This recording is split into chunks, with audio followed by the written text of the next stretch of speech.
Hello, everyone. I'm Janet Tarantino, and I'd like to welcome you today to my YouTube channel called Exploring Everything Spiritual. Please click the like button below and feel free to share any of my YouTube videos. And don't forget to subscribe below to see future amazing videos about everything spiritual. Today, our guest is Amy Pomar, who has had what is called a shared death experience. A shared death experience is commonly called an SDE.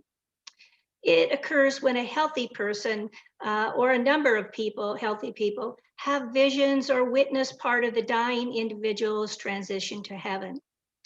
Amy had an extraordinary opportunity to be part of her mom's transition and departure from this world. Now I would like to welcome Amy to our program today. Hello, Amy. We're so excited to have you here today to share your mind-blowing account that you have to share. Please tell us what occurred, okay?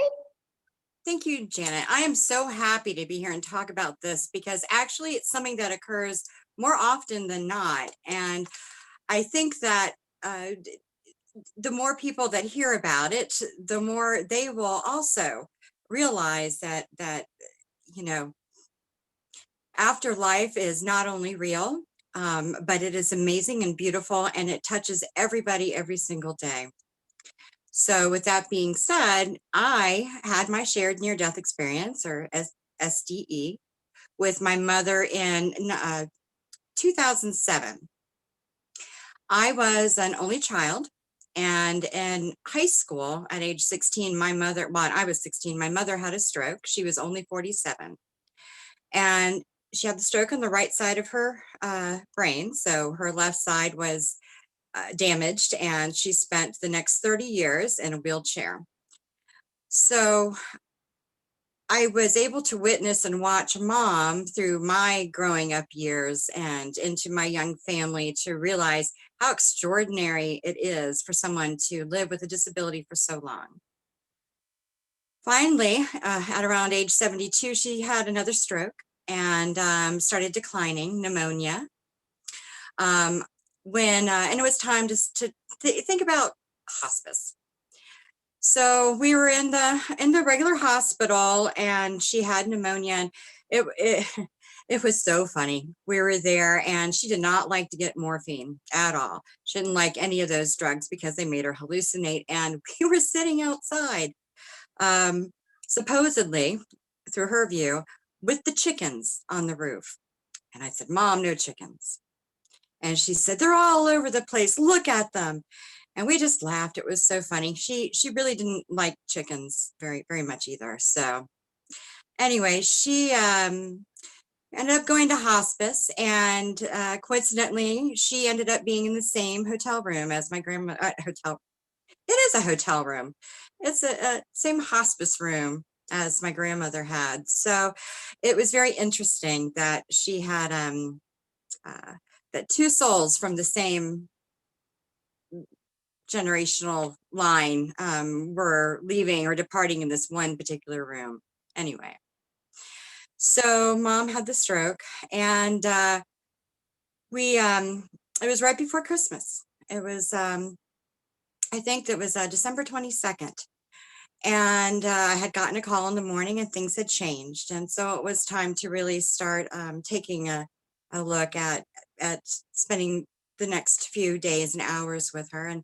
And so it was time. I was a single child, only child. My husband's an only child. I had a young son, and it was Christmas time and my husband's birthday. So a very stressful time of the year already. And I would spend the day with Mom and come home and try and be with the family, and then go right back to hospice. And the first night that things had changed, Mom was not uncomfortable. Well, she was uncomfortable, and I climbed in bed with her, and I noticed that she kept looking at this light right up in the corner of the room, and she kept staring at it, and I couldn't figure out where it was coming from because it was evening and the lights were drawn, and I had turned off, the door was shut. There was no inside light. And it was interesting to watch because she would breathe out and the light would kind of come a little closer to her, like her breath was attracting the light. And so I watched her for a while do this, and it was just, I was so tired. And then the nurse came in, and so I just popped out of bed because I was really kind of embarrassed. I was in bed with my mother, you know, who was dying. I don't know. It was just, anyway. I So think the it's next day, beautiful. yeah, the next day, and you know, at this time she also was nonverbal, and there is always an opportunity for a reconnection during this usually 72, you know, 3 to 4 day period as your body's shutting down. And at that time, they come back. And so I was sitting next to mom's bed, and all of a sudden I heard her take a deep breath. She opened her eyes and she goes, "Oh, Amy, it is the most beautiful place I have ever seen. I'm home. I'm home. I'm home." And I said, "Mom, are you in Wisconsin? Are you in front of your parents' house in Wisconsin?" And she said, "Yes." I said, "Go inside." And before I could even finish, she said, "Mother, Daddy." And then she named some other relatives that she never spoke about. And then she told me about the pie they were eating. And she is from Wisconsin.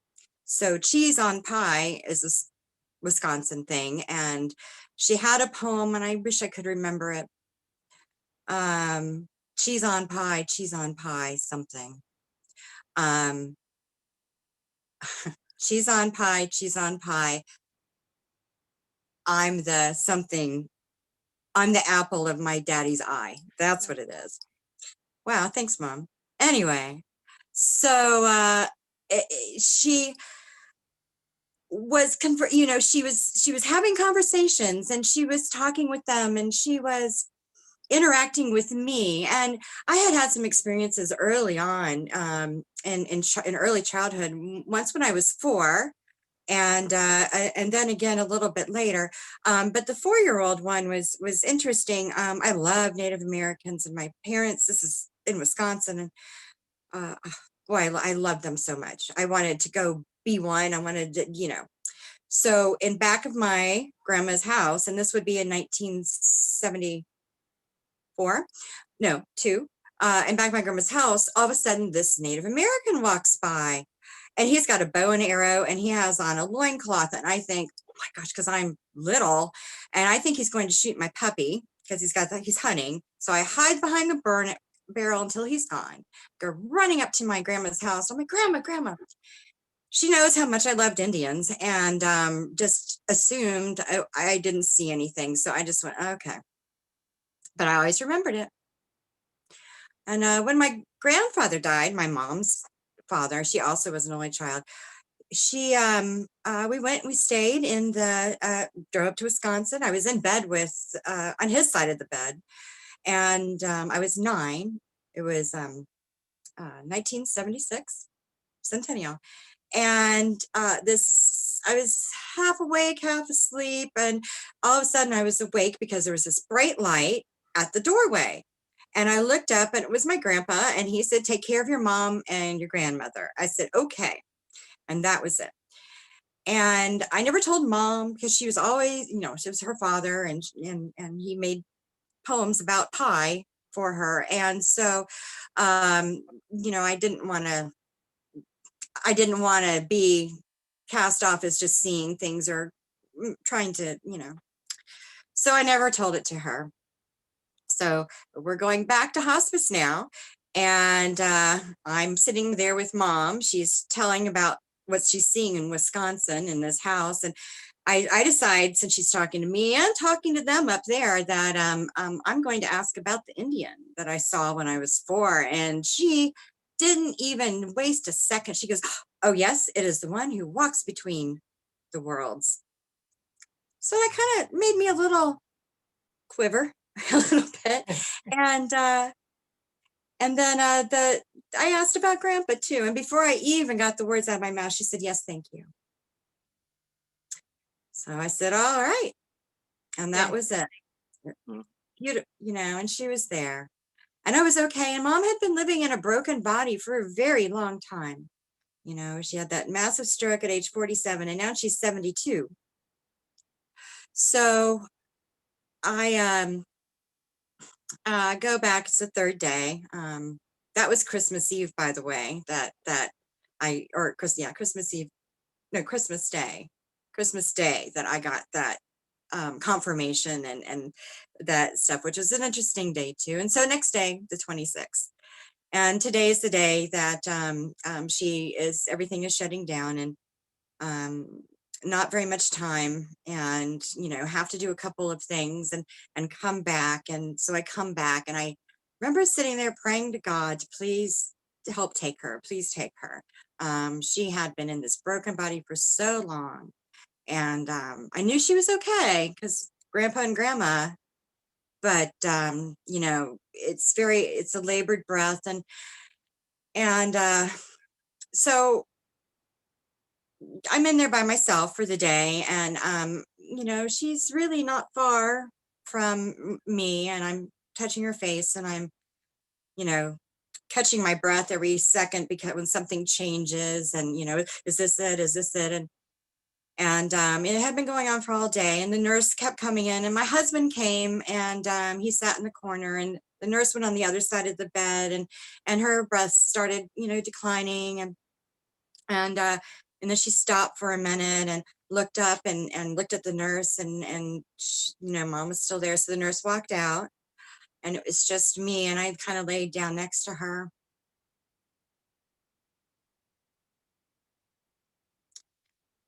Sorry. That's okay. I'm And just filled with gratitude that you were there for her. thank you. So she takes a breath in, and I'm very close to her, and she breathes out, and it feels like I have dry ice on my spine. Everything stops, everything goes black. Everything is void, and I let go of my breath and blew everything out. Mom took one more breath, and that was all. She the nurse, and who was on the other side of the bed again, and my husband, who was in the far corner, came over, and we're over by the chair when I woke up. And I had the most profound physical, life-changing, life-altering experience I have ever had, ever could hope to have, without I and it's just, I can feel it to this day. It is, and so I thought my mom went through me. I think that mom went through me, through my body, to get to the other side. I think the doorway was there. I don't know. So it took me a while. You go through the normal grieving process. After mom's body after mom left, I felt such profound relief for her, and just she had, and just this feeling of joy, and I not not for me, but for her, and I've never experienced that before either. I've never been so invested in the happiness of someone else than I could be than with her. And so it took me a little bit of time to kind of regroup and start looking like somebody who had just lost her mother, instead of saying, oh, God has her, and then little by little, as I started to go through the grieving process, I started to, as I was letting go of what things weren't, I would start to have information or tidbits or something kind of drop in from out of nowhere, that kind of kept me thinking about, the light that I saw on the ceiling and what that actually meant. And I would sit there and I would go back to that space and I would look and I would try to be there again. And it was easy because of the breath.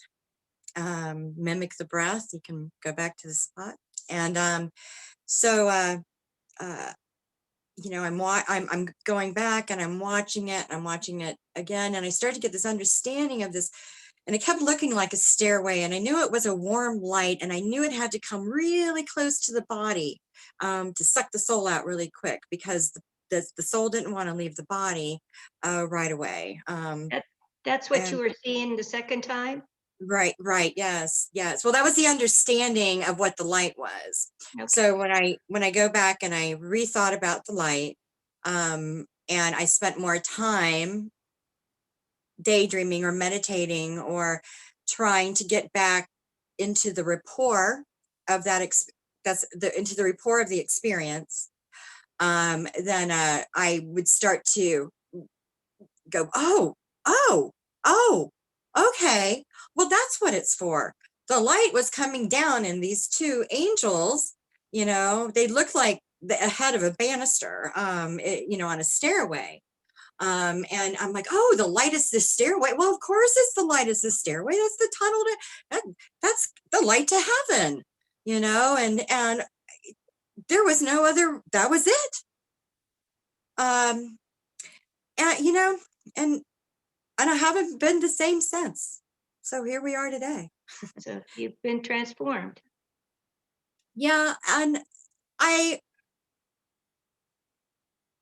as I've been trying to seek and find other people who've experienced this, because surely I'm not the only one, it has opened my eyes to so many different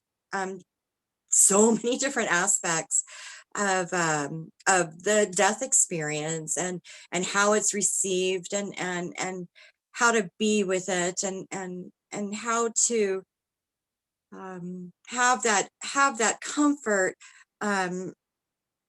so that you can sit in that comfort when someone else needs to.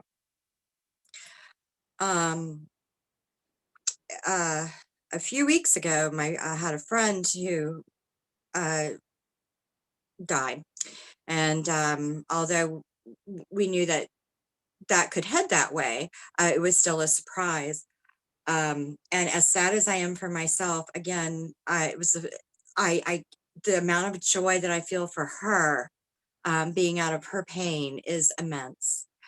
And so when I talk to her family and I'm talking to her children, and I'm able to express that joy to them, I hope that provides them comfort, just through the words, I think.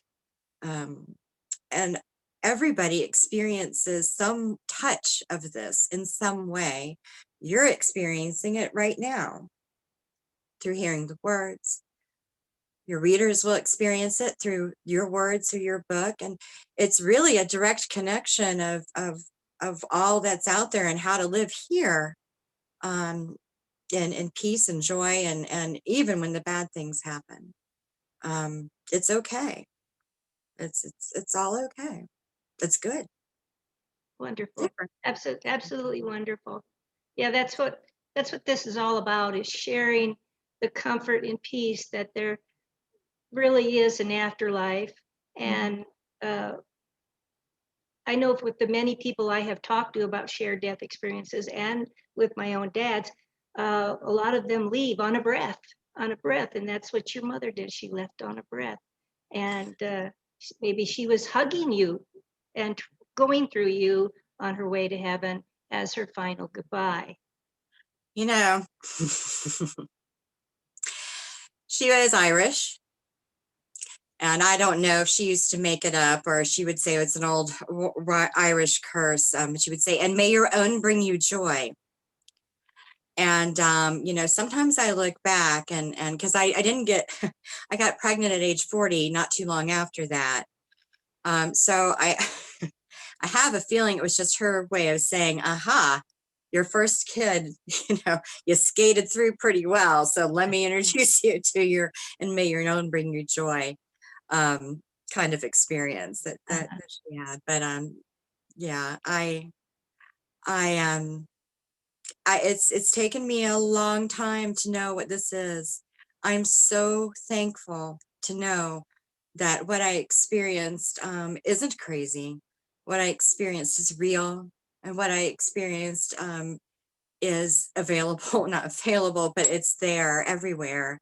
It's when your loved one wakes up, and if they even say nonsensical words, you know what? They're making complete sense when they're talking to you from up here Yeah. down there. Yeah. Um, it's amazing. Well, I'm so glad that you were with her and gave her the comfort of sharing her story and not being judged and just open-minded about it. I think that's absolutely fantastic. And I'm so grateful that you were willing to share your story with us today, Amy. Is Oh there, no, thank you so much. yeah, Thank you. you're welcome. Is there any additional message you'd like to share with the audience before we head out? Mm. I'll just give you a piece of advice. If you can't figure out what's going to happen next, you're going in the right direction. Okay, great, great. Super. Okay, well, thank you everybody for viewing this amazing story, and I hope you enjoy it and share it. Share it so other people can get the comfort and open-mindedness of what is occurring near the deathbed of many people of the dying. So thank you for joining our channel today, and namaste, everybody, and goodbye. Bye. Thank you.